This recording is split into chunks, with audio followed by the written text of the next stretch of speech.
TikTok पे एक video viral होती है जिसमें एक लड़का जो है एक बुजुर्ग शहरी के पैसे इकट्ठे कर रहा है लोगों से कि उनके पैसे वापस करो। आखिर उस दिन क्या वाकया हुआ और ये पैसे क्यों इकट्ठे कर रहे थे, वो शख्स कौन था? 5,000 के नोट थे, 1,000 के नोट थे, पर लोग पैसे इकट्ठे कर रहे थे। फिर मैंने मोबाइल निकाला, मैंने कहा शायद ये इस तरह ना अगर कोई लेकर जाएगा तो मैं उनको ये वीडियो दे दूंगा और कहूँगा कि ये वीडियो में देख लें, ये लोग आपके पैसे लेकर गए हैं।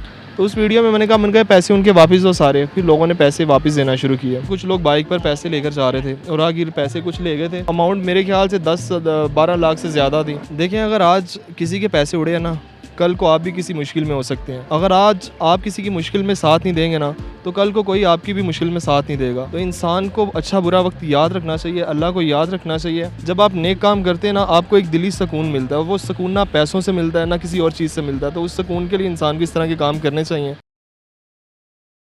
अस्सलाम वालेकुम नाज़रीन, आपके मेज़बान तैयबा अवान और आप देख रहे हैं डेली धरती। नाज़रीन, पिछले दिनों टिकटॉक पे एक वीडियो वायरल होती है जिसमें एक लड़का जो है एक बुजुर्ग शहरी के पैसे इकट्ठे कर रहा है लोगों से कि उनके पैसे वापस करो। आखिर उस दिन क्या वाकया हुआ और ये पैसे क्यों इकट्ठे कर रहे थे, वो शख्स कौन था, इनको वो कैसे मिला, ये सारी कहानी हमारी आज के प्रोग्राम का हिस्सा होगी। आपकी मुलाकात करवाते हैं उस शख्स से जिसने वो वीडियो बनवाई और वो पैसे इकट्ठे किए। अस्सलाम वालेकुम। वालेकुम सलाम। सर, कैसे हैं आप? अल्लाह का शुक्र, ठीक ठाक। आपका नाम?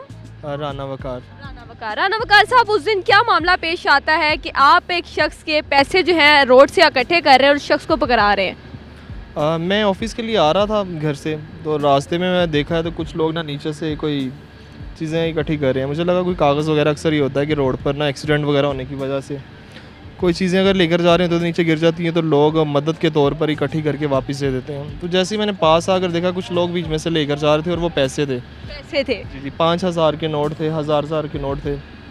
तो जब वो लेकर जाए जा रहे थे, मैंने बीच में कुछ लोगों को रोकने की कोशिश की कि यार वो जो, क्योंकि वो भी वहीं मौजूद थे जिनके पैसे हवा में, वो हवा की वजह से ना, हवा तेज़ थी, उनके हाथ से गिरे हैं। किस तरह गिरे हैं ये मुझे मालूम नहीं है, पर लोग पैसे इकट्ठे कर रहे थे। फिर मैंने मोबाइल निकाला, मैंने कहा शायद ये इस तरह ना अगर कोई लेकर जाएगा तो मैं उनको ये वीडियो दे दूंगा और कहूँगा कि ये वीडियो में देख लें, ये लोग आपके पैसे लेकर गए हैं। तो उस वीडियो में मैंने कहा पैसे उनके वापस दो सारे। फिर लोगों ने पैसे वापस देना शुरू किए। उस वीडियो के बाद लोगों ने पैसे जो है वापस करना शुरू कर दिए? जी जी। उनमें से कुछ 1-2 अफराद थे वो जो जा रहे थे, एक ब्राउन सूट वाले थे, वो लेकर जा रहे थे। फिर मैंने आवाज़ दी, मैंने कहा भाई इधर आओ, पैसे दो वापस उनके। उन्होंने ना 1,000 रुपया दिया, पता नहीं वो 1,000 ही उठाया था या ज़्यादा उठाए थे उन्होंने। मैंने कहा और पैसे कहते नहीं, और नहीं है। फिर मैंने वो अंकल को वापस दिए जिनके पैसे हवा में उड़े थे। बाद में कुछ पैसे एक ना आदमी लेकर चला गया हुआ था, उनके पास मैं दोबारा गया हूँ बाइक पर दूर, उनसे पैसे लेकर आए। वो बैंक में फिर जा रहे थे, मैंने कहा ये आपके बाकी पैसे भी मैं किसी की पॉकेट से लेकर आया हूँ, वो लेकर जा रहे थे।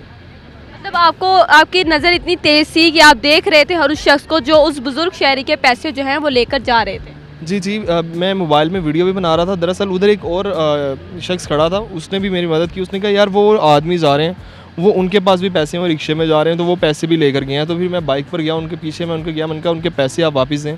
देखें, जब किसी इंसान ने पैसे जोड़े होते हैं ना, वो उससे पता होता है कि वो उसने कितनी मेहनत से, और पता नहीं वो किस लिए जोड़े थे, किसी अपनी बेटी की शादी के लिए या किस लिए, ये मुझे नहीं पता, ना मैंने उनसे पूछा। तो क्या लगता है कि वो कितनी रकम थी और जब आपने उनको उनकी रकम वापस दिलवाई तो वो पूरी हो चुकी थी रकम? मुझे नहीं लगता पूरी हो चुकी थी, क्योंकि जब मैंने पहले ही देखा था तो कुछ लोग बाइक पर पैसे लेकर जा रहे थे और आगे पैसे कुछ ले गए थे, तो इसलिए मुझे नहीं लगता उनकी पूरी थी। और वो अमाउंट ज़्यादा थी, उसमें 5,000 के काफ़ी नोट थे।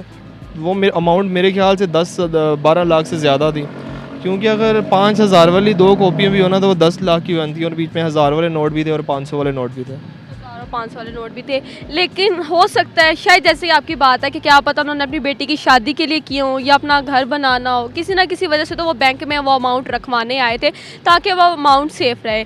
लेकिन आपने फिर उनसे पूछा, क्या बातचीत हुई और उस शहरी का आपके साथ क्या रवैया हुआ, क्या रिव्यू था उसके बाद जब आपने उनकी पेमेंट उनको वापस की? दरअसल वो पहले ही कन्फ्यूज़ हुए थे, इसलिए कि उन्होंने जो बाकी पैसे भी इकट्ठे करके अपनी पॉकेट में रखे हुए थे। और आपको पता है आजकल के जिस तरह के हालात हैं, वो डर रहे थे कि कोई आए और ये बाकी पैसे भी मुझसे छीन कर ले जाएं, क्योंकि लोगों के हालात इस तरह के हुए हैं कि वो पैसा देखकर तो फिर कुछ भी कर देते हैं। तो मुझे मुनासिब नहीं लगा कि मैं उनको रोकूं और उनसे ज़्यादा पूछूं। मैंने उन्हें यही कहा कि आप जाएं बैंक में पैसे जमा करवाएं।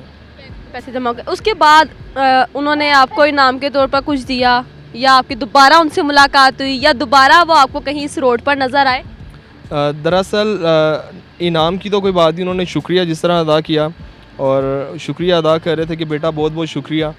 वो अगर रोकना भी चाह रहे थे तो मैं खुद नहीं रुकना चाह रहा था। मैं चाह रहा था कि वो जल्दी से बैंक में जाएं और उनके पास जो बाकी पैसे हैं वो अपने पैसे जमा करवा दें। तो दोबारा आपकी उनसे मुलाकात हुई या कभी आपको ख्याल आया कि शायद मेरी कभी उनसे दोबारा मुलाकात हो जाए? क्योंकि क्वेश्चन काफ़ी लोगों ने मुझसे पूछा था कि वो उनके कितने पैसे थे, तो अगर मेरी मुलाकात उनसे होती मैं उनसे ज़रूर पूछता कि आपकी कितनी अमाउंट दी और कितने पैसे बीच में से मिस हुए। मेरी दोबारा उनसे मुलाकात नहीं हुई। मैं दोबारा आया ज़रूर था, पर क्योंकि मैंने आपको बताया था कि मैं ऑफ़िस के लिए आ रहा था, मैं ऑफ़िस से भी लेट हो रहा था, तो तकरीबन मैं 1 घंटे के बाद आया था, वो जा चुके थे। अगर आजकल के जो हालात हो चुके हैं ना, तो हम बिल्कुल भी डिज़र्व नहीं करते कि आज का रोडों पे जो है पैसे मिले। अगर किसी के गिर भी जाते हैं तो हर शख्स अपनी मलकियत बताता है।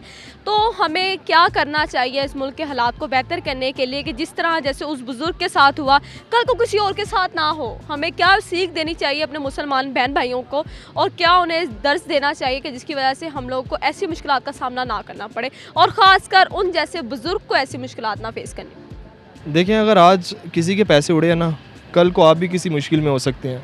अगर आज आप किसी की मुश्किल में साथ नहीं देंगे ना, तो कल को कोई आपकी भी मुश्किल में साथ नहीं देगा।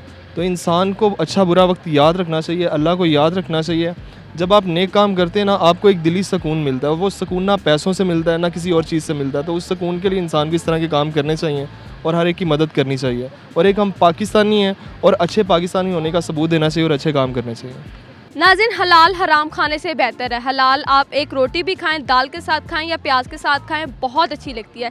तो अगर आप लोग हराम खाते हैं तो उसका कोई फ़ायदा नहीं, कितनी देर तक खा लेंगे। उस दिन जो वकार ने किया, बहुत अच्छा काम सर अंजाम दिया। हमें और हमारे सारे बहन भाइयों को चाहिए कि हमें इसी तरह लोगों की मदद करनी चाहिए ताकि हमारा माशरा जो है वो अच्छाई की तरफ जा सके, बुराई की तरफ ना जाए। जो पाकिस्तान के हालात जा रहे हैं, हम बिल्कुल भी इस चीज़ की तवक्को नहीं रखते, लेकिन अगर इसी तरह हम इस बात को फैलाते रहेंगे, इस वीडियो को आप जितना हो सके शेयर कीजिएगा। अगर आपको मेरा आज का प्रोग्राम अच्छा लगे तो कमेंट सेक्शन में ज़रूर बताइएगा। इसी के साथ अपनी मेज़बान तैयबा वान को दें इजाज़त। मिलते हैं अगले प्रोग्राम में, तब तक के लिए अल्लाह हाफ़िज़।